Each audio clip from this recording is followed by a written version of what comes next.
देखिए B S बुलूम मनोवैज्ञानिक थे, काफ़ी फेमस मनोवैज्ञानिक हैं और इस पर आधारित एक दो क्वेश्चन आपको एग्जाम में रहते हैं। बुलूम टेक्सोनोमी को लेकर के फेमस है। किसको लेकर फेमस है? बुलूम टेक्सोनोमी को लेकर के क्या है? फेमस है। ठीक है, यानी उन्होंने शैक्षिक उद्देश्यों का, किसका? शैक्षिक उद्देश्यों का, सीखने के उद्देश्य का वर्गीकरण करने का कार्य किया ना। उन्होंने अपने वर्गीकरण में बताया कि सीखने का 3 तरह का उद्देश्य होता है। सीखने के कितने तरह के उद्देश्य होते हैं? 3 तरह, जिसको कि डोमेन भी कहा जाता है। यानी सीखने के 3 डोमेन होते हैं, एक संज्ञानात्मक, एक भावात्मक और एक क्रियात्मक। ठीक है, संज्ञानात्मक डोमेन में मतलब ये हुआ कि सूचनाएं हमारे मन में संग्रहित हुई, उसका विश्लेषण किए, उस पर तर्क किए, तो ये संज्ञानात्मक डोमेन हो गया। भावात्मक डोमेन हो गया कि सीखने के बाद हमारे भावों में, विचारों में जो परिवर्तन हो। और क्रियात्मक डोमेन हो गया कि वह वर्क के रूप में जो हमने सीखा वह एक्शन के रूप में जो आती है, तो वो क्रियात्मक डोमेन हो गया। तो भावात्मक और क्रियात्मक डोमेन को आप नहीं भी याद रखिएगा तो काम आपका चल जाएगा। लेकिन जो सीखने का संज्ञानात्मक क्षेत्र है उनको आपको एग्जाम की दृष्टि से क्या रखना है? याद रखना है। और उन्होंने संज्ञानात्मक डोमेन के 6 तरह के स्तर बताए। कितने तरह के स्तर बताए? 6 तरह का। ठीक है, ध्यान दीजिएगा। इसमें पहला है आपको स्मृति या ज्ञान या सूचना या प्रत्यास्मरण या प्रत्याह्वान।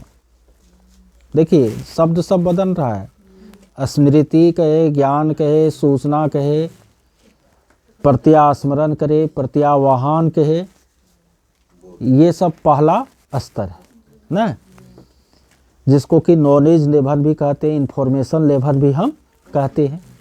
ये पहला हो गया संज्ञानात्मक डोमेन का पहला स्तर, सूचना या ज्ञान ना, या स्मृति। ठीक है, दूसरा स्तर है आपको क्या? अवबोध या बोध या समझ।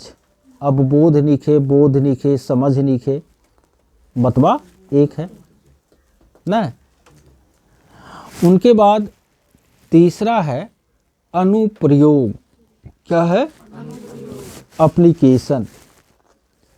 चौथा है आपको विश्लेषण। चौथा क्या है? एनालिसिस। अब 5वां है संश्लेषण, सिंथेसिस। और 6ठा है मूल्यांकन। ठीक है, इवैल्यूएशन। इसमें जो है बी.एस. बुलूम ने कहा कि ज्ञान यानी पहला स्तर, दूसरा स्तर और तीसरा स्तर, ज्ञान, अवबोध और अनुप्रयोग, वह निम्न स्तरीय चिंतन कौशल को व्यक्त करता है।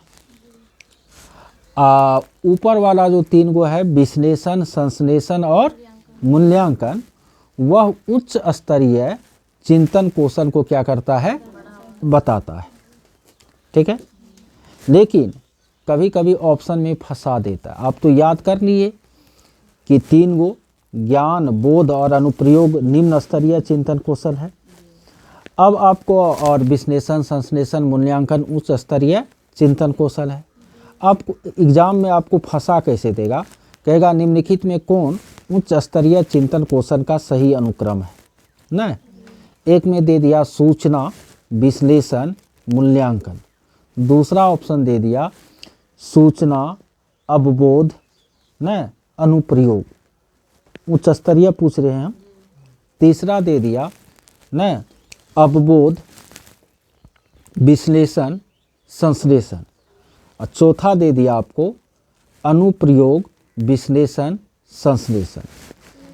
तो अब आप तो याद किए हैं कि अनुप्रयोग तक जो है वो निम्न स्तरीय चिंतन कौशल है न, लेकिन उसमें क्या क्या मूल्यांकन को छोड़ करके 3 गो दे दिया, अनुप्रयोग, विश्लेषण और संश्लेषण।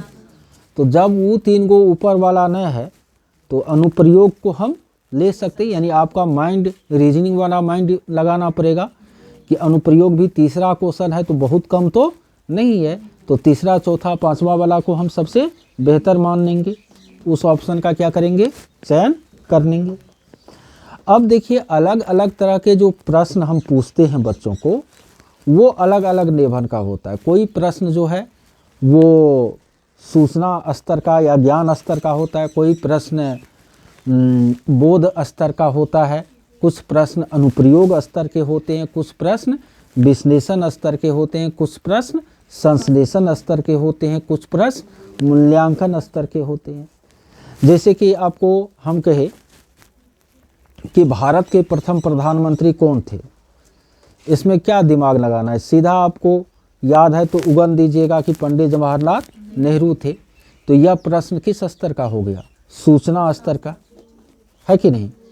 आपको हम पूछे ना कि निम्नलिखित पंक्तियों का को पढ़ करके इनका भावार्थ लिखें ना, भावार्थ या अर्थ आप तभी लिख पाइएगा जब आप उन पंक्तियों को क्या कीजिएगा, समझ जाइएगा बढ़िया से, तभी ना लिख पाइएगा। तो यह किस स्तर का हो गया, बोध स्तर का प्रश्न हो गया ना। हम आपसे क्वेश्चन किए ना कि पाइथागोरस प्रमेय का प्रयोग करते हुए फलाने चीज़ को क्या करे, सिद्ध करे।